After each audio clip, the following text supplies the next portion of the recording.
Good morning, ladies and gentlemen, and welcome to Sal St. George's virtual road trip celebrating the 100th anniversary of the Miss America pageant. My name is Darren St. George, and it is so wonderful for you to be with us today.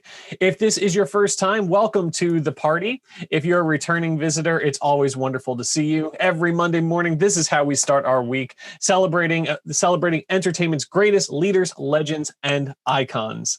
Now, if you have any questions for us on Zoom, please feel free to add them into the chat. Go ahead. You can start typing there. Let us know where you're from. We want you to feel at home. Also, if you have any questions on Facebook, we're watching you over there as well. So feel free to chat in Facebook and we'll be able to relay your questions over to Sal. As always, we have John Higgins behind the scenes, making sure everything runs smoothly. Thank you, John. We love feedback. If you have any feedback for us, please let us know. You can reach us always at salstgeorge.com. And while you're there, let's take a look. We have some new virtual road trip mugs for you to enjoy. So feel free to hop on over to salstgeorge.com and pick up your mug and start your week off right. And without any further ado, let's get started. Dad, are you there?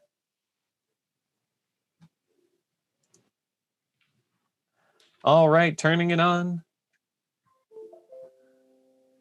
Good morning, everybody. And yes, I do have my mug and I'm ready for action. All right, good. It looks like we have Heather in the house already. I know she had a very stressful morning, so I hope she's okay right now.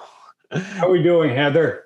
I'm doing great, thank you. Roads were a little slick here in Kentucky this morning, but we arrived just fine. Okay, don't worry about it. We've got plenty of time, and I don't want you to feel stressed out at all. I see you still have holiday decorations up. We do. Here at the Rosemary Clooney Museum, we keep some of our Christmas decorations up because this is normally the white Christmas room, but today we're going to be showing you the Miss America exhibit. For those of you that are here for the first time, we visited with Heather several months ago. This is the Rosemary Clooney house, correct? That's correct. The Rosemary Clooney House in Augusta, Kentucky. Right. And the room she's referring to, she showed us the exhibit that they have beautifully put up there about White Christmas. And they had many of the actual costumes from that program. That's right. And right now they're at the Upcountry Museum in Greenville, South Carolina, and we'll be getting those back in about April. But this collection will stay up here. This is really the beginning of the 100th Miss America collection. So we'll trade those out when we get the White Christmas back. Now, where did this idea come from about having this exhibit? The Miss America exhibit has been one that has been a long time coming. In fact, for many generations of Miss Americas and office holders there in Atlantic City, we've talked about gathering a collection that would possibly make a Miss America in Atlantic City. And from time to time, you'd get a lot of surge in that. And then there would be years where there was no talk. And so when Stephen and I bought Rosemary's house, there was this really uncanny sort of connection between Rosemary and Miss America. Of course, Rosemary and myself certainly becoming great friends. She was the second phone call I received after winning Miss America. We're from the same area. She was born in Maysville, raised, then moved here to Augusta. I was born in Augusta, then raised in Maysville. We both finished out a lot of our schooling in Cincinnati in the tri-state area. But she also is featured on an album that it says Miss America Presents. Nancy Fleming is on the cover of this album, and Rosemary is the very first song where actually one of her most famous renditions, the song Tenderly, is actually featured on that album. So I think just about every Miss America gets gifted that vintage album, but it's really interesting to see the connections. And even George's, so George Clooney is Rosemary's nephew, George Clooney's mom, Nina, and I actually share a preliminary title. She was Miss Lexington and became runner-up to Carol Brown, who became Miss Kentucky. And that's actually where she and Nick, George's father, Nina's husband, actually met. He was emceeing Miss Kentucky, and he said if she had won, he was not going to ask her out, but she became first runner-up. So the rest is history, right? So we have a long sort of Miss America family history. So when we bought the museum, we thought it was time for us as a museum and entity to start collecting some of those most notable costumes and dresses. And we'll show you some of those most historic pieces today. Is it possible? Can you hold up that album so we can get a better view of the front of it? Sure, absolutely. Let me lay down my folder real quick. And Taylor can actually zoom in. And Taylor is your daughter? Taylor is my daughter, and interestingly enough to note, she actually will be competing for Miss Kentucky this June. So my daughter is actually starting to compete in the system, which is very fun when a Miss America daughter starts to compete. So did you get a chance to see that album? Yes, and she did it last time with you, right? Actually, Harper, my eldest daughter. Harper, that's right. Harper did it. Yes. Right, and when she closed in on some of those costumes and got very close, you could see the Edith head detail on those white Christmas costumes. It was gorgeous, really well done. We received many compliments on that particular road trip. So I'm thanking you again. So let's start out and show us what you have here. Okay. Well, we're going to go to the other side of the room. So for most people who haven't been here, this is actually Rosemary Clooney's house. She bought in 1980. This, what we're standing in, is usually house the White Christmas movie collection, but we have transitioned it into the 100th anniversary of Miss America collection. So in this case, as you can see, and Taylor's going to show you up close, this is actually BB Shaw. Now, she was Miss America 1948. BB is what we consider the matriarch general of the Miss Americas. She is still alive, and then when she says to jump, you just say how high. And this was what we call her coronation gown. Now, the difference between a Miss America evening gown and a Miss America coronation gown is, of course, your evening gown is usually what you win in. Now, of course, when Miss America first started back in 1921, they were actually crowned in swimsuits. Of course, we no longer do that today, thank goodness, but we now crown in evening wear. And so BB was one of the first to actually be crowned in an evening gown. And so this gown is the gown she would have come back the next year to crown her successor. So this is called a coronation gown. Now, this coronation gown is rather large. It has hoops that are sewn in. It was actually made by Patrick of Miss America. So what's really fun is when you get inside these dresses, and especially some of the things that were made specifically for a Miss America during her year, there will be tags in there that will have their name and have their title. So it's really fun trip down memory lane for me when I get to see the inside of some of these gowns. This gown is extremely heavy. In fact, it stayed in BB's house in her guest bedroom for decades, taking up one of her guest beds because it's too heavy to hang. It's actually made, it's actually made of a chintz cotton, and each one of these flowers represents a flower and fabric from her state of Minnesota. So she is one of 3 young ladies who've been crowned from Minnesota. Of course, the others being Dorothy Benham, who you will we'll talk about in just a second, and of course Gretchen Carlson, who later went on to become pretty famous as an anchor, and of course her issues with Fox News and all that transpired there. She actually became the first Miss America to become CEO of Miss America. But this dress right here is what BB would have crowned her successor in, and it was handmade especially just for her. So we actually still, in the tradition of what BB did, we still store it on a very large flat surface here in our archive room at the Rosemary Clooney Museum. Heather, were you instrumental in gathering these dresses? Did you have to contact people, or you had was the Miss America organization involved with that with you?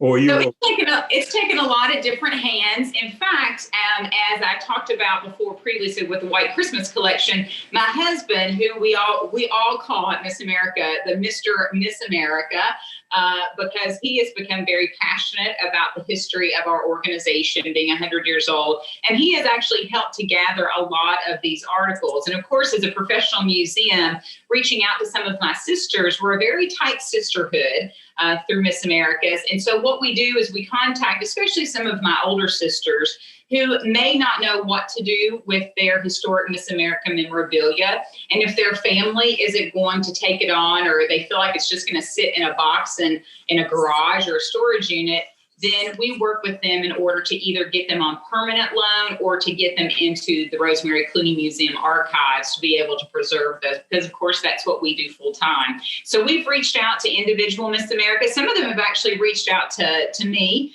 personally or to Steve, because we've built, of course, those friendships. And BB was one of those. Now, BB still has her black and white striped famous swimsuit that if you Google BB Shop, a picture of her in this famous swimsuit will come up. She still has that swimsuit, and she says she's not quite ready to let go of that yet, but hopefully we'll get that on loan, and hopefully we'll be able to travel this exhibit as it grows and becomes larger. Is that similar to the Max Sennett comedies when they had the long bathing suit, stripes, black and white type of thing?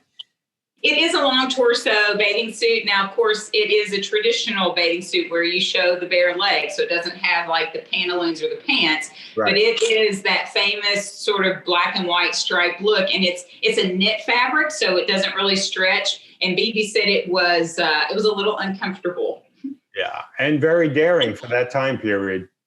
Very much so. And of course, for those of you out there who are watching, Miss America started out as a swimsuit contest. In fact, the very first pageant wasn't exactly in 1921. There was a fall frolic pageant in Atlantic City in 1920. So there's been some differing of opinions about when is really the 100th anniversary. But we do know in 1921 is when Margaret Gorman was crowned. She's our very first Miss America. But even going beyond that, Margaret Gorman, so in those days, you could actually come back and actually sort of fight to save your title. You were allowed to compete again against these other challengers, which they called inner city beauties, which newspapers had found from all across the country. That's why in early times, you not only see young ladies who have state titles on their sashes, but you also have some that would say like Miss Chicago or Miss Philadelphia, because it was also cities and or states, because different newspapers sponsor these young ladies across the country. And so Margaret was allowed to vie for a second title. And she actually, the next year, was officially, actually in 1922, given the title Miss America. So again, for all those Miss America historians, one could say that we sort of have 3 years that could possibly be the 100th anniversary of Miss America.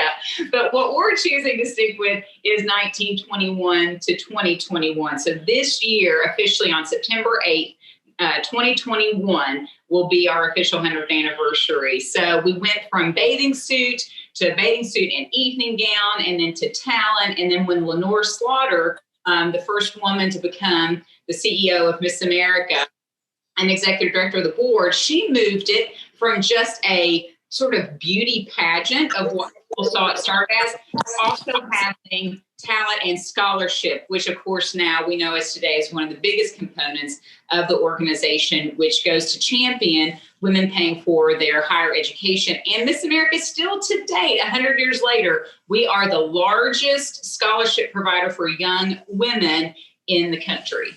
Wonderful. Now, my curiosity is piqued by all those feathers behind you. Oh, yes. Okay. So we'll go out of order just for you, Sal. Okay. Thank you. I'll save one of the best for last. So unfortunately, this year we lost one of our younger Miss America sisters, Lianza Cornett. Many of you may remember her. She was a huge champion for AIDS advocacy, and she was Miss America 1993. She had worn this beautiful yellow feather boa on the Show Me Your Shoe parade. So for many of you who may or may not know, during Miss America each year along the boardwalk for about a 2-mile stretch, each state contestant has her own car, and she wears a costume or dress that she feels represents either her state or herself. Now, of course, Lianza, being representing Miss Florida, chose to use sunshine yellow for Sunshine Florida.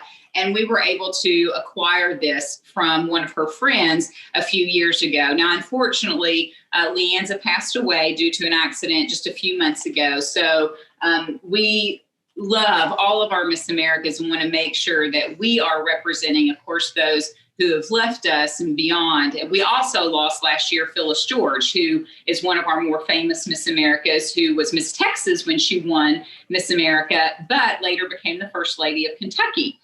So Phyllis and I knew each other quite well, and she passed away as well. So we've lost two pretty magnificent sisters within our sisterhood. But yes, this is Lianza's feather boa.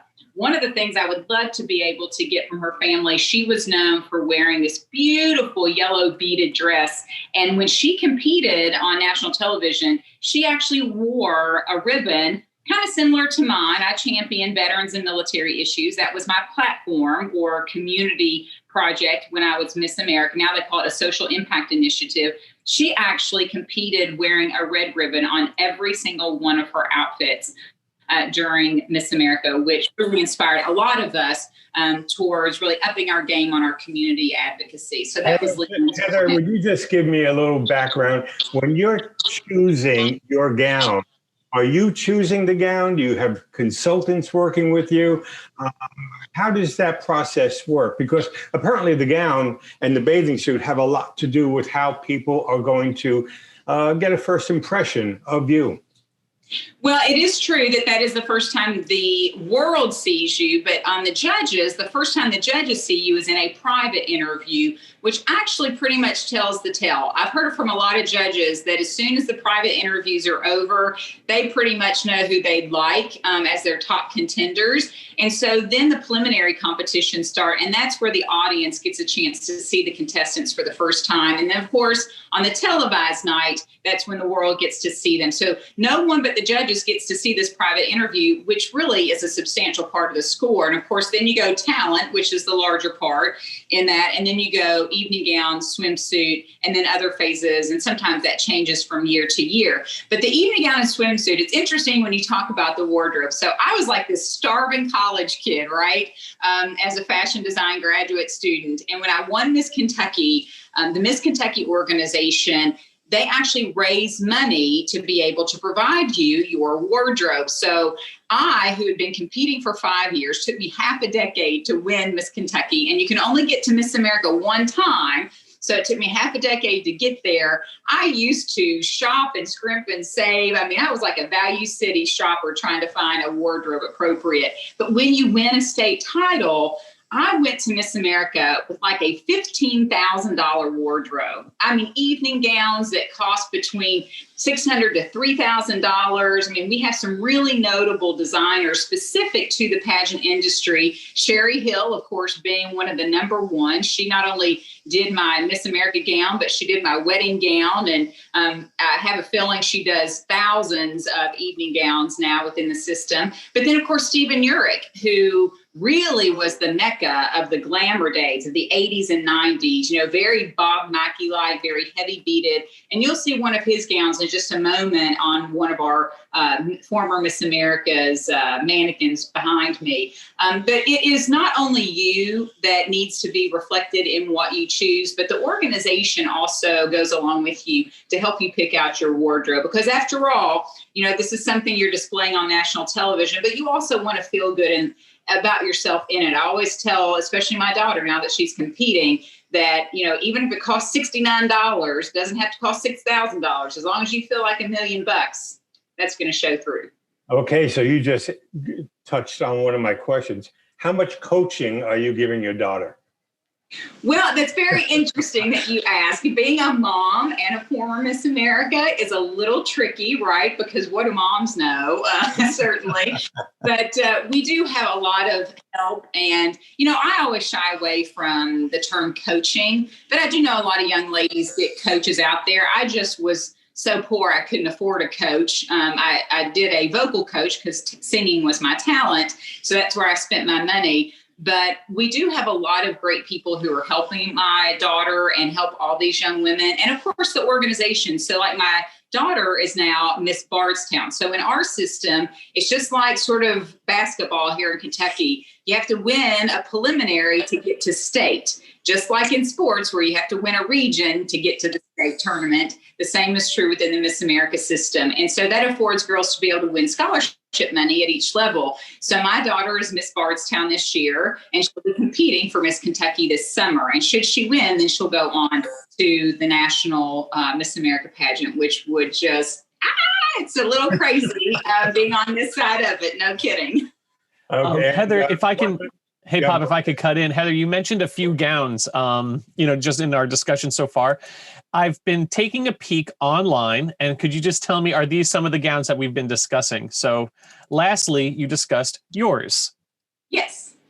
Mine is, I do have it here. So we'll walk across the room, and I'll show you what's really funny about my gown. So the Miss Kentucky organization had purchased several gowns for me during other trips, and they were traditional white, really beautiful beaded gowns. But I went to this really small store called the Clothes Closet in Nashville, Tennessee, and lo and behold, there was this beautiful blue and white ombre gown, not a stitch of beading on it. And as a fashion designer, it really embodied what I felt a gown should be, just elegant.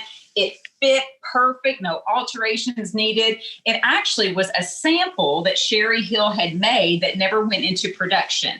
And as a designer, when you are at market, if there are gowns you don't put into production, you sell them to other gown stores as sort of one-of-a-kind or couture gowns. And so we got this in Nashville, Tennessee. It was a sample gown. And actually, my hairdresser, Mickey Hobbs, bought this for me because Miss Kentucky said that they had already spent too much money on my evening gowns. So he bought the dress for me, and lo and behold, it became my evening gown. And it really sort of set a pattern for sort of a new trend in evening wear at Miss America. It was very unusual for its day. And of course, at that time, I had really short hair. Now you're seeing my coronavirus hair, which is like, long hair.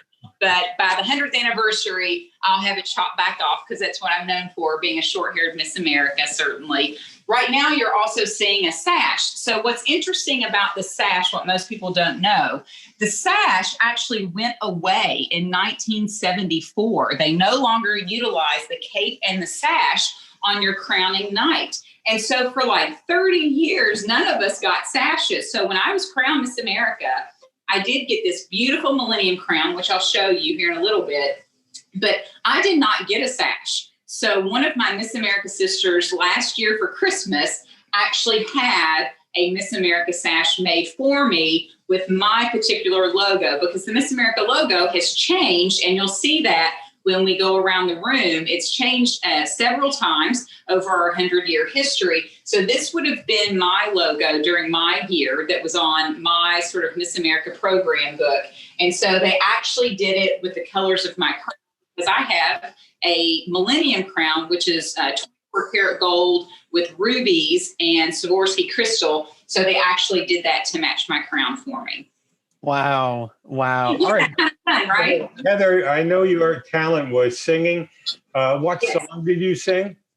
I sang As If We Never Said Goodbye from Sunset Boulevard. And what's really interesting, I was raised singing Southern gospel music with my family here in Kentucky, and then later sang jazz music, but was really kind of born singing on the stage through musical theater productions. And Norma Desmond is just a character that I would love to play, certainly, in a musical. And Glenn Close was on Broadway at the time when I was competing. And the day before I left for Miss America, I was actually walking through the mall, and I said, oh, I would love to just see Glenn Close one more time perform my song.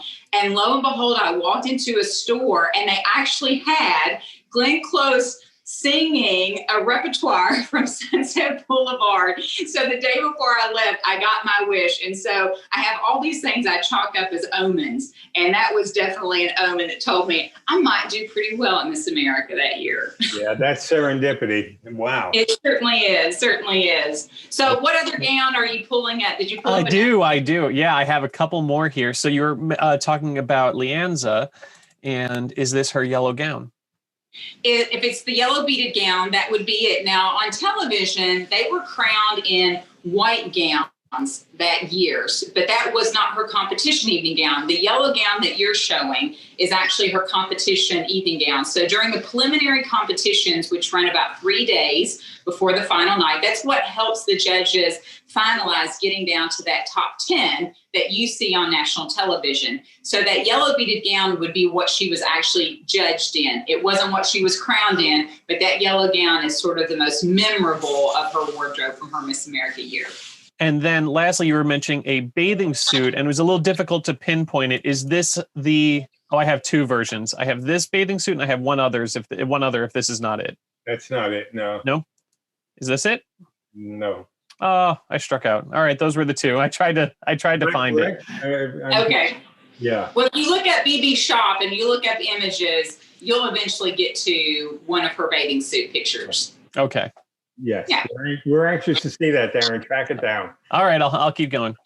Okay, so I'm going to pan over to this other case, which actually has Debbie Turner. So for those of us who compete in Miss America, there is always a moment where we have our Miss America, right? The one who inspired us and continues to inspire us. And even those of us who win, you know, we might be somebody's Miss America inspiration, but for each one of us, we have that woman. And so for me, Debbie Turner will forever be my Miss America. So right here is Debbie Turner's winning gown. It's a beautiful silk velvet with a silk crepe satin on the bottom. This is a Stephen Urich design. Now, Stephen Urich is a New York designer. His son actually has continued designing evening wear as well. But Stephen Urich, during the 80s and 90s, was the mecca. If you got a Stephen Urich gown, you were like in heaven. And I happen to have one Stephen Urich gown in my collection. That's how collectible those are. So what's interesting about fashion and pageantry, it's a lot different than fashion in the New York couture industry. You know, a lot of these designers you're not going to see during New York Fashion Week, but their gowns are just as expensive, no doubt, and just as collectible in our arena. But when I saw Debbie Turner crowned in this gown, there was something that clicked in me with her. She played the marimba. She was on to become a veterinarian. She was on CBS as their resident veterinarian. She also went on to be on shows on Animal Planet. And she actually has a book coming out this year about her life, her career, and her time as Miss America. So be on the lookout for that. I think it comes out in August or September. And I'll be the first in line to either buy it or I'll plead with her to give me an autographed copy because she and I are great friends to this day. But I will tell you, when she sent me her box of gowns and I opened it, I almost cried like a little girl. I mean, it really was a very special moment for me because I just remember watching her win. So that's a special gown for our collection. Now, behind her, we have one of our more historic Miss Americas, Evelyn A. Unfortunately, Evelyn is no longer with us, but she was Miss America in 1954. Now, one of her more famous traits is the fact that she went on to actually crown Lee Merriweather, who is, again, one of our more famous sisters, who was crowned Miss America in 1955, who later went on to become Catwoman. She was on Star Trek. She was on Barnaby Jones. I mean, her list of, you know, she's a Hollywood elite. She has spanned a lifetime career in the movie and film industry.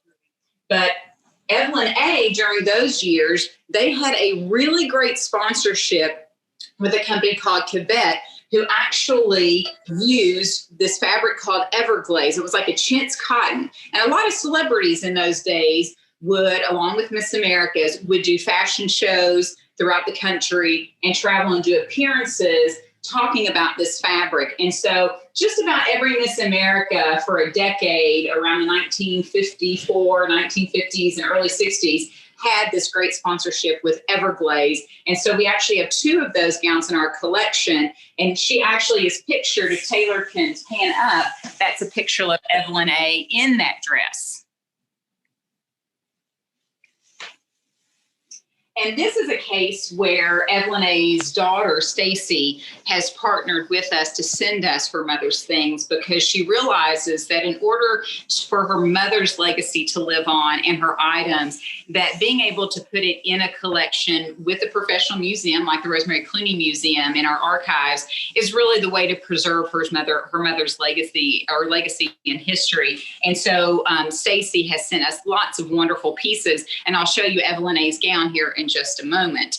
Now, the other gown in this case, Dorothy Benham. So Dorothy Benham, who was Miss America 1967. Dorothy, if anybody out there knows Dorothy or sees Dorothy, she could still be Miss America. She is phenomenal, has set the bar for all of us in our aging process, has like 6 kids, looks amazing. This was Dorothy's talent dress. Dorothy has the most amazing voice. She's an opera singer. We have several Miss America sisters who are great opera singers. Dorothy Benham, Susan Powell, who of course is in New York. She's married to Richard, who became the voice of Gaston for Disney, and they are still very active on Broadway and around the country doing shows. But and then Katie Harmon, who was a phenomenal vocalist and soprano from the 2000s. She was Miss Oregon when she became Miss America. So this is Dorothy's talent dress, and we actually have her evening gown as well. Now down here, which Taylor will pan into, you'll see another sash. So in our collecting of Miss America memorabilia, we've come across some things that we could not find historically in photos, but we know they were part of the Miss America universe. So this particular sash actually came from the Miss America official archives in Atlantic City. We do know that it was not used during a crowning moment, but it was made for a specific purpose. Now, through months of research, we have finally sort of dialed it down to the 70s, because when you look at the program books, you look at the same font, you look at the lettering, the same E, the same A's. And so we're fairly certain that this particular sash came from the 70s and may have been used as a promotional item for Miss America, because we do have pictures of some of them with a Miss America sash, but it wasn't this one.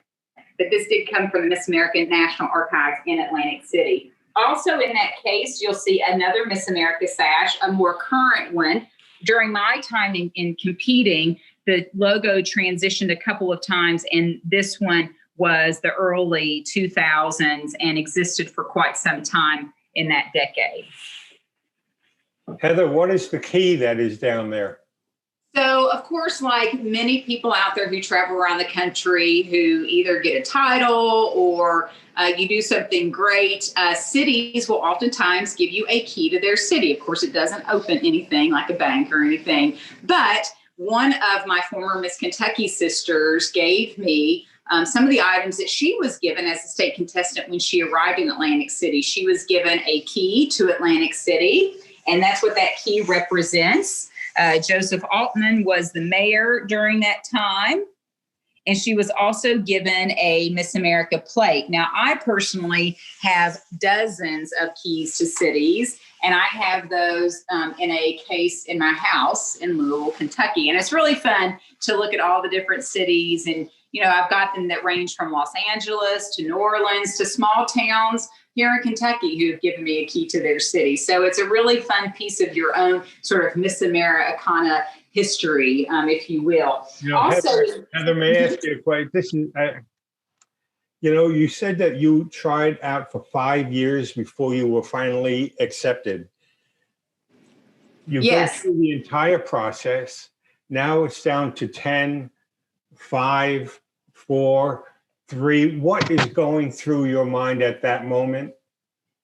You know, it's a pretty crazy moment, right? Because there are some moments you think that just seem to last forever, and sometimes there are moments that just seem to go by so fast. So it had taken me half a decade. That means I have 5 preliminary titles under my belt, which means 5 preliminary crowns, but because the crown changes at each stage of the competition.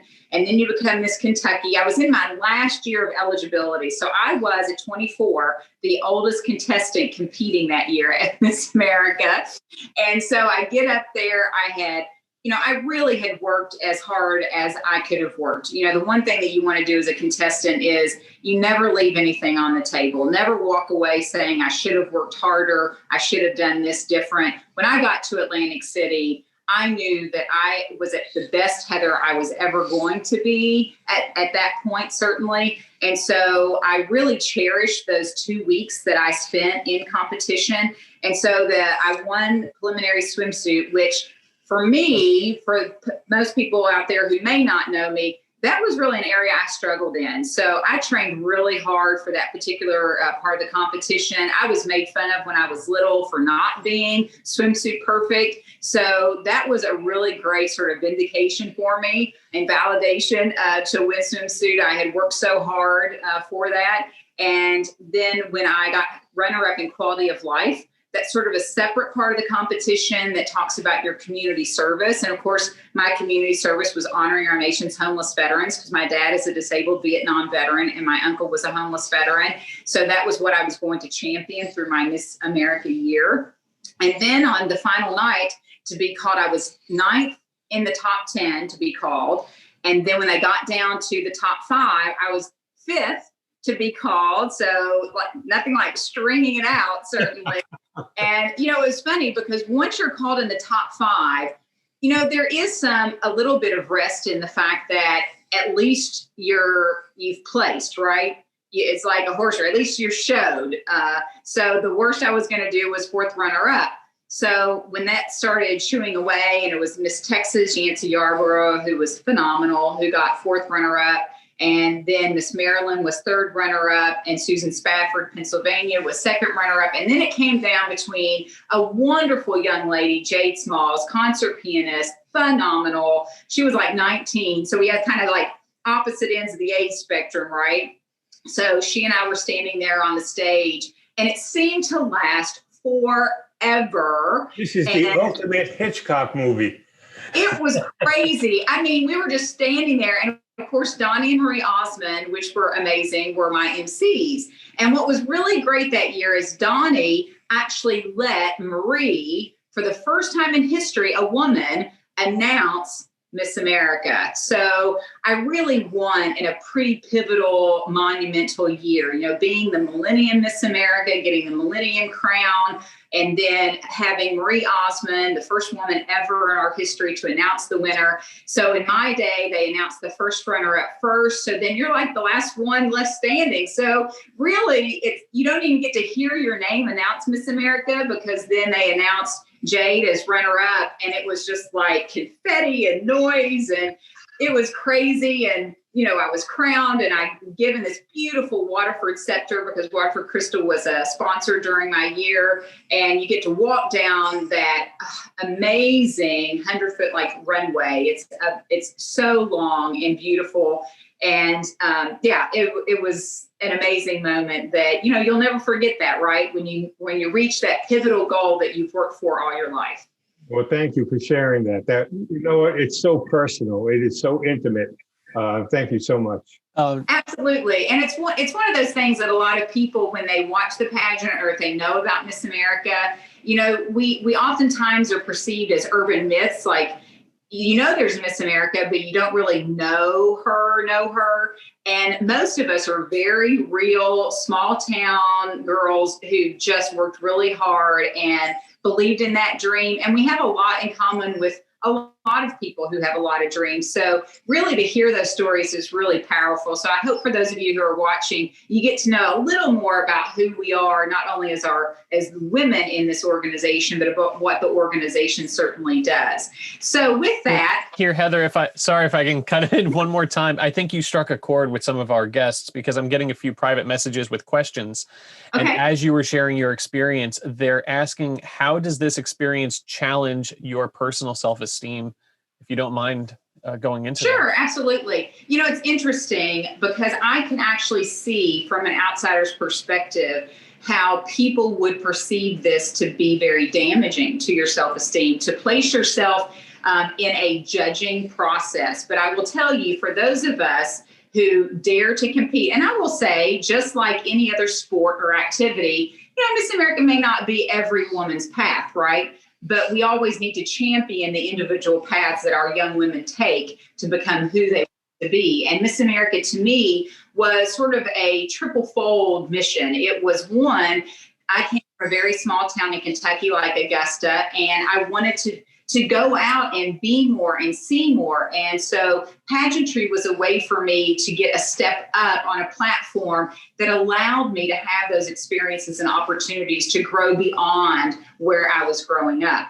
Two, it also gave me the ability to share my voice on a national platform to take care of our veterans, which even 20 years later, that is still my main philanthropic cause. And I was commissioner of the Kentucky Department of Veterans Affairs for almost 6 years here. So most of my career has been taking care of our veterans, and it all stems from Miss America.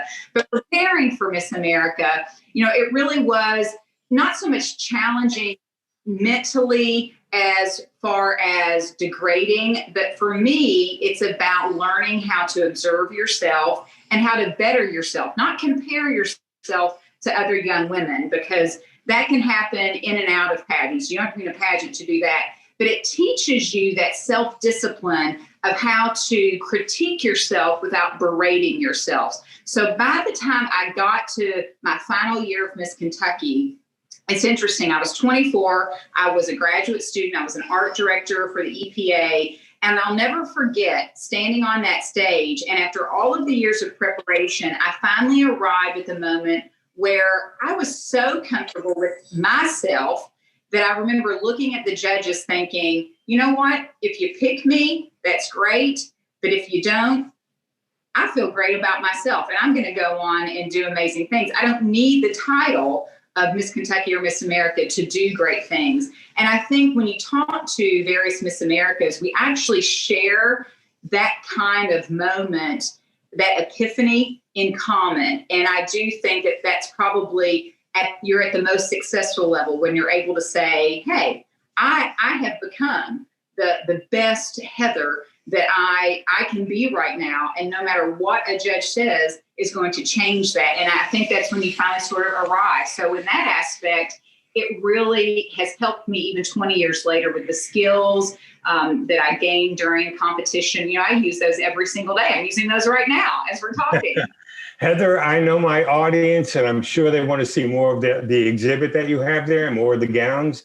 Absolutely. So we are going to, I'm going to take a switch, and we've talked about Lee Merriweather, right? Lee is like the Miss America's Miss America. She is an amazing woman who has had such a history, and she was the first Miss America crowned on television. So that put her instantly into the spotlight. So we have dedicated an entire case to Lee Merriweather, and I'm sure a lot of your viewers out there know exactly who I'm talking about.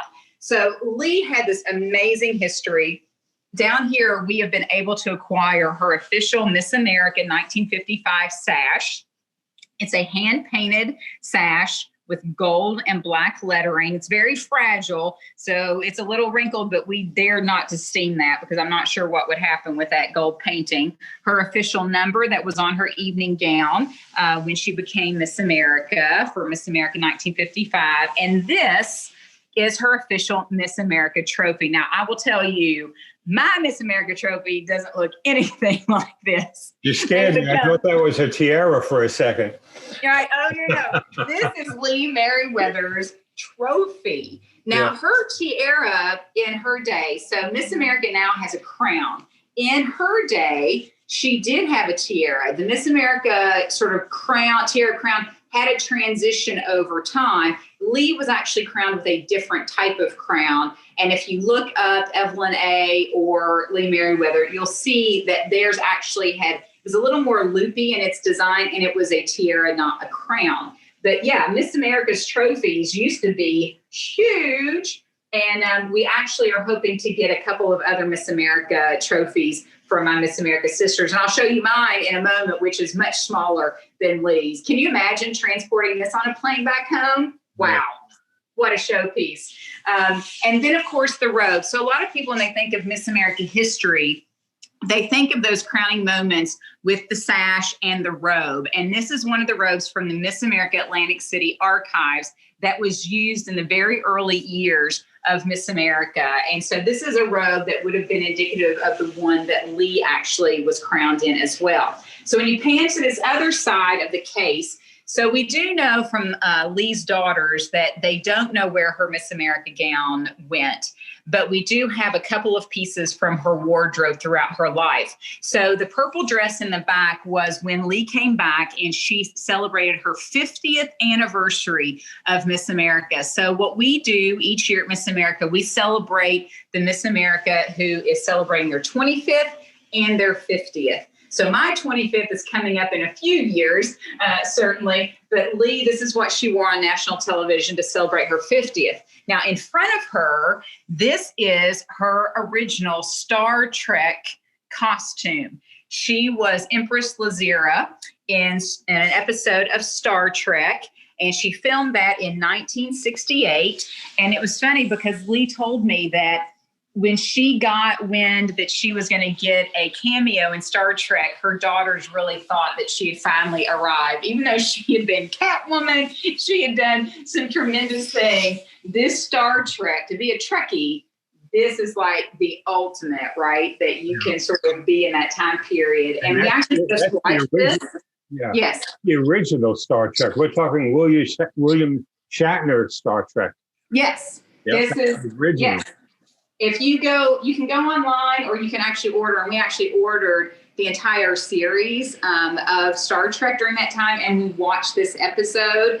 And she plays Empress Lazira, who is left behind to defend her planet, and she's sort of a clone of herself. So it's a very unusual episode, but she looks tremendous in this costume. Now, the last Miss America, of course, we didn't have a Miss America in 2020 because of the pandemic, unfortunately. But in 2019, when we were at the Miss America pageant, we actually purchased this at an auction. There are several auction houses, and we mentioned this during the White Christmas exhibit, that help to sell some of this magnificent memorabilia. You have Profiles in History, Julian's Auctions, Bonham's Auctions. And so we were able to go online during Miss America and actually purchase Lee Merriweather's Empress Lazira outfit. Now, her Catwoman costume was also up for bid, but it did go for like $60,000. Wow. So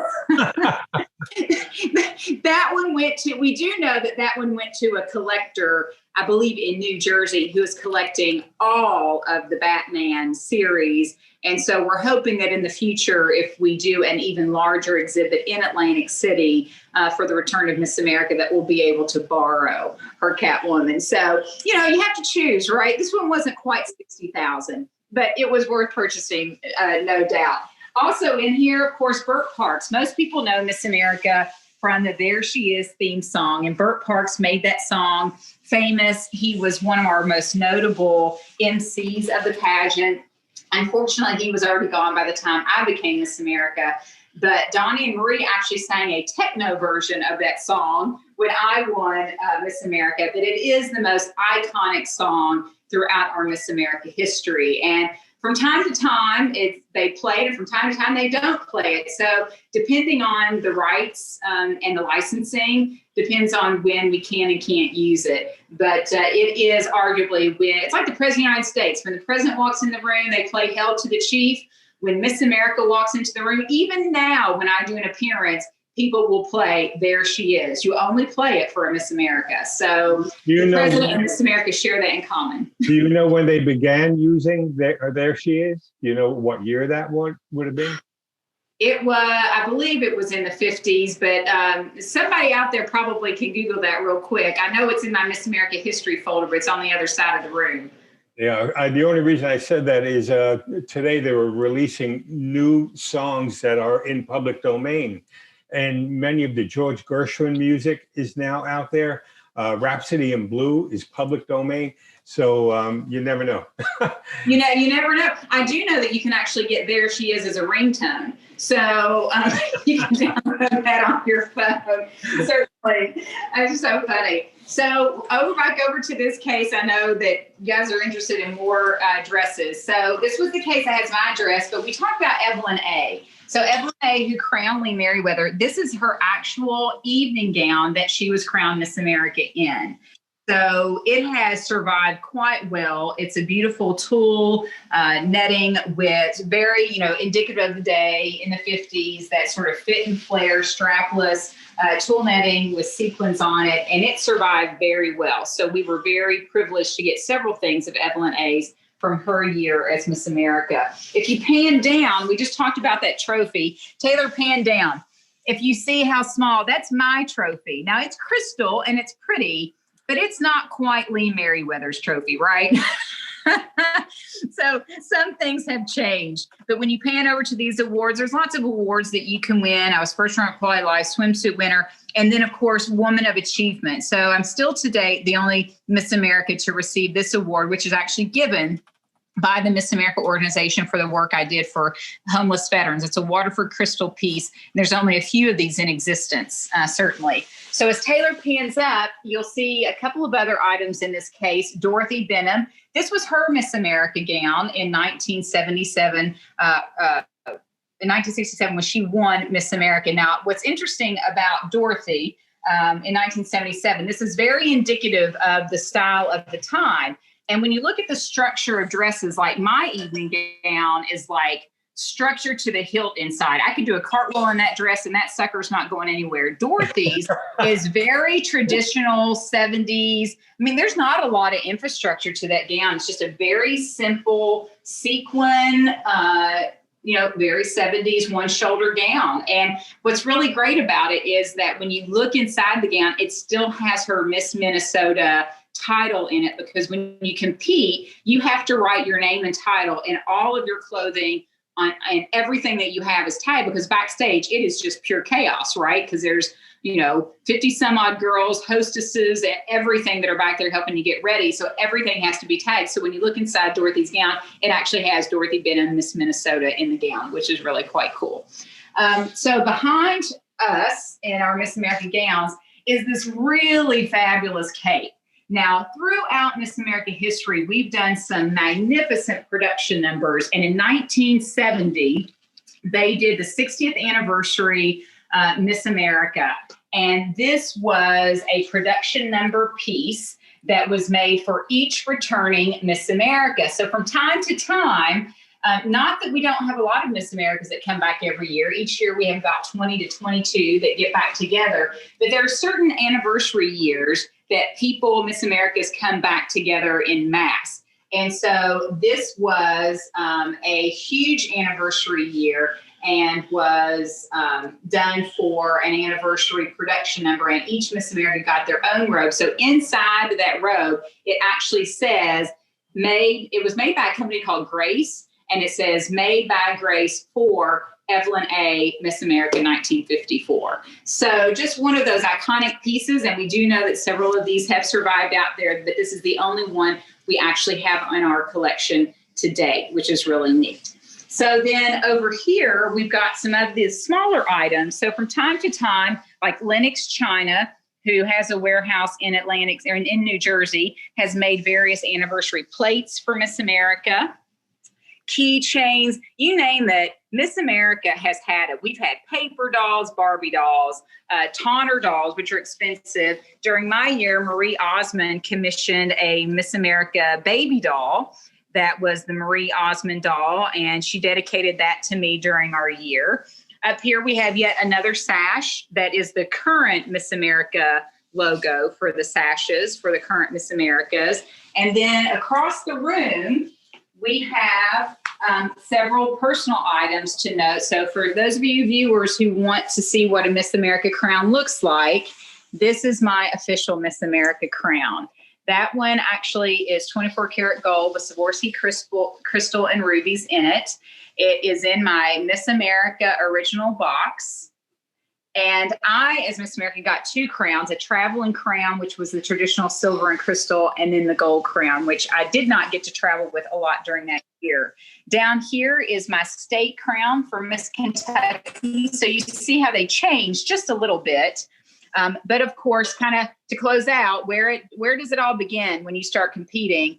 This was my very first tiara I ever got, and it was a costume pageant when I was like 9 years old. So just to show the transition, from, where you start to where you end up, that great things do begin in small packages. Heather, was your family very supportive of you doing this? Oh, absolutely. In fact, it was my mom who literally sat me down when I started competing, and she said, if this ever stops being fun, or we ever get a bad attitude during this process, we're going to stop. So just like any sport parent out there who has a child playing a sport or activity, I think it's very important to have a conversation with your children about the attitude and the meaning of why they're doing the activity that they're doing. So yes, my parents were very, very supportive. Again, I was sort of born singing on stage and performing on stage. So being in a pageant wasn't too far off that path. Excellent. Darren, do we have any special questions out there? Oh, we do. Yes, there's lots to talk about. Okay, so let me get back up here where we started with some questions. We have here, asking about, if your family was supportive. We learned where the song came from. It was 1955.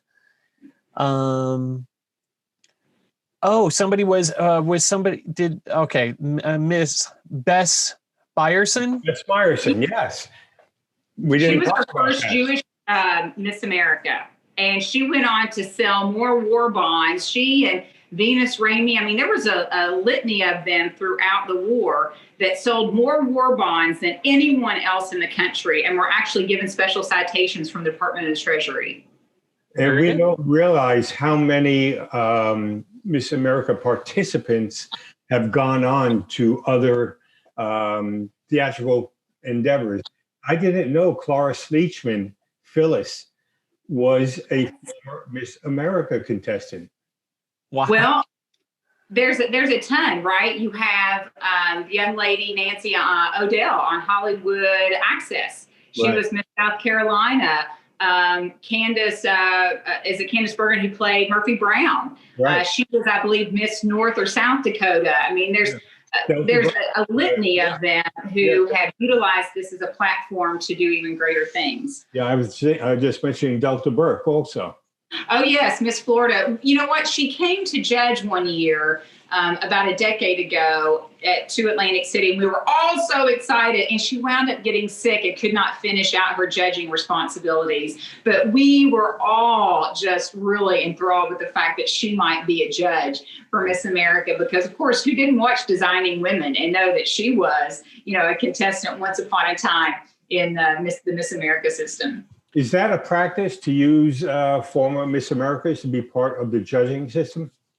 Yes, it's quite common to see a Miss America as in the panel of judges. In fact, usually if a Miss America is judging, they sort of become the lead judge, because most of the other judges, if they're not celebrities, they are experts in particular fields like entertainment, professional speaking, and whatnot. And so they really utilize that Miss America on the panel to really get a better understanding of what they're looking for when trying to pick a new Miss America. So we tell a lot of people that, having that insight to have a Miss America on the panel is so strategically important, because the role of Miss America isn't just for entertainment purposes. It's an actual business spokesperson for an organization and for your social impact initiatives. So, the very next day, you're swept away to New York to do media. I testified in front of Senate and Congress. I worked with the President of the United States, the Secretary of Veterans Affairs, Secretary of Defense. So you're doing a pretty magnificent job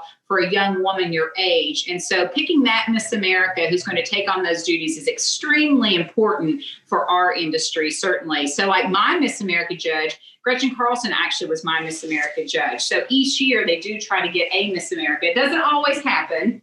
And it does happen sometimes that, like me, I have a daughter who's competing. So when Becky King, she was one of our Miss America sisters, her daughter became Miss Colorado, and we had all known her and seen her grow up. So the year she competed at Miss America, they couldn't have a Miss America judge.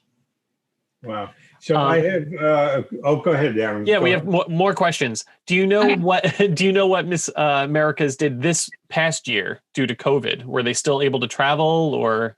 So what's really been interesting, Camille Schreier has served, she's in her second Miss America year touring. So she won in 2019 and she has had an extended tour. So she started off going out on the road and then of course the pandemic hit. So she has been phenomenal in learning how to transition doing appearances online, just like what we're doing now with Zoom. She has really capitalized on how to do and work with her social impact initiative online. So she partnered with like the Science Channel, the Smithsonian Institute. She is a STEM student. So her actual talent performance was doing a science experiment on stage and explaining it, which was really unique, but she did a phenomenal job. And so she has created a very unique way and really paved the path for how you can be a national title holder and fulfill your duties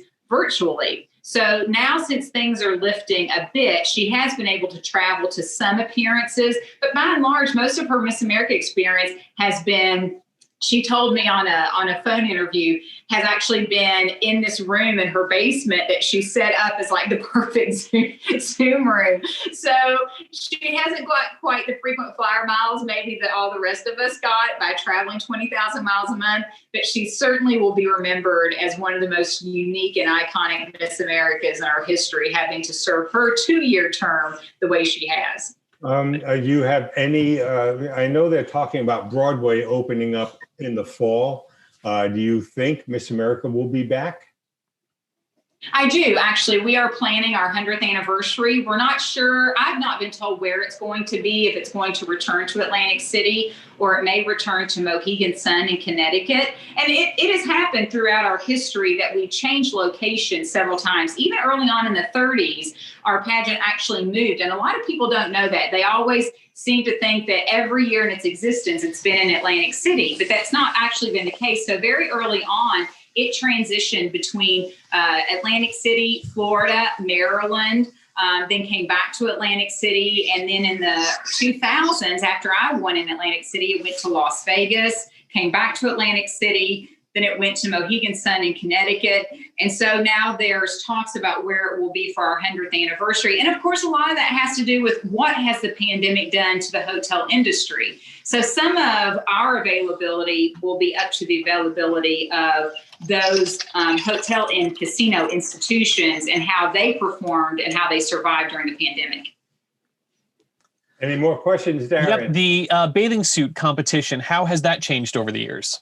Wow. So it has changed dramatically, right? So you're talking to a young lady who trained in one swimsuit, but when we transitioned in our CEO leadership a few years ago, because of the Me Too movement, we saw a real need to start transitioning Miss America once again. So if you look and really look in depth at Miss America, we've really always tried to be a reflection of where society is with young women. Just like when scholarship portion started, it actually started during the women's movement in the 60s and 70s because we had so much pressure from women's organizations to actually make Miss America more relevant into that society in that day. We've seen that throughout time. Our platform came about in the late 80s, early 90s, because once again, society was saying we needed to demand more of this Miss America role model to be a voice for women everywhere. And so then we saw that again with the Me Too movement a few years ago. And was swimsuit really relevant to women in today's society? And of course, there is varying debate from Miss America fans. Half of the Miss America fans hate that there's no longer a swimsuit competition. Half of them love that there's not a swimsuit competition. Even the contestants that are competing are kind of split evenly, half and half. And you know what? I've not asked my daughter, Taylor, how do you feel? Do you like that there's no swimsuit competition? Well, for people watching, because my mom's platform was not suicide prevention. That's my platform. My mom's is veterans. But looking at suicide prevention and mental health, I believe it's more inclusive for women these days, especially if they have a different body type. That way they can feel better in themselves when they're competing. And with that, they are able to build on themselves and help their self-esteem better. So you see, some contestants wish they had it, and then some contestants are fine not having it. So it's interesting. It's a part of our history, but it's always been a very sort of volatile part of our history about whether it belonged or not. Heather, did we miss anything in the exhibit that you want to show? Well, just sort of in closing, I do want to show you, again, we talked about a couple of pieces that make Miss America relevant to the museum, and I did find, Stephen found for me, this is Nina Clooney as Miss Lexington. So you can see her in her traditional ball gown with her Miss Lexington sash, which I think is really fun. And then in closing, so a very special piece. People often ask me, what's my most favorite piece of all of the Miss America memorabilia? So for me personally, backstage, they actually have every contestant sign a piece of mat board to whoever they think is going to win Miss America. So above the mantle here, you'll see this picture. It's my iconic picture of me walking down the runway, and you see all these signatures around the mat board. And those are all of my Miss State sisters who I competed with. And what's interesting is my signature is actually on there as Miss Kentucky as well. So when you win, the very next year, they have your final walk or your Miss America walk picture framed with this mat board, and it's given to you as a gift. So that, to me, aside from my crown and a couple of the items that I've been given by veterans to carry my crown case, this is one of my most prized possessions. Is there a misconception that the American people have about Miss America that you would like to address right now?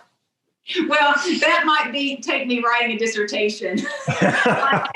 But, of course there is. It's just like a misperception of a lot of notable titles or careers that people have out there that are in the public. Miss America and above and beyond itself is a public servant. So that year that you win Miss America not only pays for your education, it paid for my undergraduate master's, so I graduated debt-free with 2 wonderful degrees, but I was able to go on a national speaking platform dedicated to our nation's heroes. And at 24, to be able to say that I worked with, hand in hand, worked with some of our nation's most prominent leaders like the President, the Secretary of Defense, Secretary of Veterans Affairs, we really fundamentally changed the nation on legislative policy for veterans. And each Miss America and each state contestant has the ability to do that because of the role they play in their states and Miss America to the nation. So these are really some of your most talented, most educated young women who are competing to vie for this title. And just so you know, it is more likely that you'll have a son that plays in the Super Bowl than you'll have a daughter that wins Miss America. So it's really a very special, very niche, certainly avenue, but something that I think we all need to learn how to celebrate each person's individual path, and especially women. Again, my path may not be your path, but it's a path worth celebrating. Heather, you never stop amazing me. When they ask you that question, you're going to get one question. What is going through your mind at that moment then? Oh, wow. So I actually did not get just one question, right? I actually got an interview by Marie Osmond. She sat us down. She and Donnie had their show at the time, the Donnie and Marie show. And so they sat us down on a set that looked like the Donnie and Marie show. So the top 5 finalists were all seated on couches around Marie, and she actually asked each one of us a series of questions. So it's much more like a conversation than sort of a final question. And so, of course, being the 5th in the top 5, I had to watch all the other top 5 contestants answer their questions from Marie. And it was pretty nerve-wracking, certainly, but I felt very confident in who I was. I always tell people, if you speak about what you know and what you love, you should never have to write it down. And so I knew that Marie was going to be asking me questions about myself and off of my resume. So I should be able to handle myself pretty well. I felt pretty confident. Well, with this pandemic, everything is upside down right now. We pray that you're able to formally celebrate the 100th anniversary in the fall. And if that happens, maybe we'll be there with you. Who knows? Oh, that would be great, because I have a feeling we may have some additional items, and maybe we'll be able to do a Zoom, maybe, or get a chance to meet with some of our other Miss America sisters, so that some of your audience could get a chance to know some of my wonderful sisters that are out there. So it's a date. We'll meet you in the fall. That sounds great. I look forward to it. Okay. Darren, any last words? Any last questions? No, I think, there are a lot of questions. I think we're out of time for today. It is wonderful, though, looking through the chat. Everybody's been discussing the Miss American pageant. We even have a woman here, Linda, who worked in 1972 on the Miss America pageant. So it's really, really very cool. Everybody's just so thankful for the presentation and you sharing your insights and discussion. So we do have a question about your husband. Yes. They wanted to know, who is he, and why is he involved with all of your efforts? So my husband actually is Dr. Stephen Henry. He was the lieutenant governor here in Kentucky for 2 consecutive terms, making him the only in Kentucky's history to serve 2 consecutive terms. He's a trauma orthopedic surgeon. And he is passionate, because I'm passionate, just like I'm passionate about some of the things that he does. He was a prostate cancer survivor, so we do free prostate cancer screenings here in Kentucky at the state fair. And, I help him and he helps me with some of these projects. I happen to think that him helping me with my Miss America sisters is pretty much a highlight for him, because I'm not sure I'm his favorite Miss America. I think Lee Merriweather might be his favorite Miss America. We'll leave it there. Thank you, Heather. You have a great year, and hopefully we'll see you in the fall. Thank you. Take care. Bye-bye, Heather. All right, everybody. Thank you so much for joining us this Monday morning. Wow, that was fun, Darren. Oh, I know. Absolutely. I can't believe it. We could do this all over again. I love speaking with her. Yep. Wonderful woman. Yep. If you haven't seen our White Christmas display, Darren, they can watch it. Absolutely. Yes. Let's go over that. Let's do our checkout here, and I'll show you where you can watch White Christmas and get some more Heather. All right, here we go. If you would like, you can visit Heather and at the Rosemary Clooney house. That's where you can learn more and actually see this exhibit when it opens back up. Some of you in the chat were looking for memorabilia. We do have Heather French Henry, her collection, and she has some crown collections here that are just beautiful pieces that she designed, and you can purchase those at the Rosemary Clooney. Also, I should mention the very first time I contacted the Rosemary Clooney house, her husband answered the phone. I began starting my pitch, and he said, "You want to talk to my wife?" And he handed it over to Heather, and it was as if I've known her my entire life. She is very accessible for somebody in her position. You can send her an email through the Rosemary Clooney house, and I guarantee you she is going to respond. If you have a specific question we couldn't get to today, just give her a buzz. Just send her an email, and I'm positive you'll get a response from Heather. Yeah, we're happy to take those questions as well. If it's easier, you can follow us over on Facebook. You can see we're streaming live to Facebook right now. Also, you can visit Sal at Sal St. George on YouTube, and you can watch his previous virtual road trips. We have the John Wayne Museum, Lizzie Borden, It's a Wonderful Life, as well as the Rosemary Clooney Museum. This week, these next 2 weeks, we have 2 more free virtual road trips. So if you like today, please join us next Monday. I can handle all this excitement, Darren. I know, there's so much. We're going to Harlem, Georgia for the Laurel and Hardy Museum. You can join us there. We're going to the Laurel and Hardy Museum. It can't get any better than that. Tell all your Laurel and Hardy friends. And we are also going to the Clark Gable Museum for his birthday in Ohio. So that's the week after, February 1st. The King of Hollywood. Yep. Can you believe February? Couldn't get any better. And then after that, of course, we have our lectures, those funny boys from Brooklyn. You can join us there. Sign up for everything at salstgeorge.com. And also be sure to get your virtual road trip mugs and one of Sal's favorite signs, a coffee fan. Keep calm. The coffee is on. Thank you all. Thank you, everybody. Have a wonderful afternoon. And we look forward to seeing you again next Monday. Bye, everybody.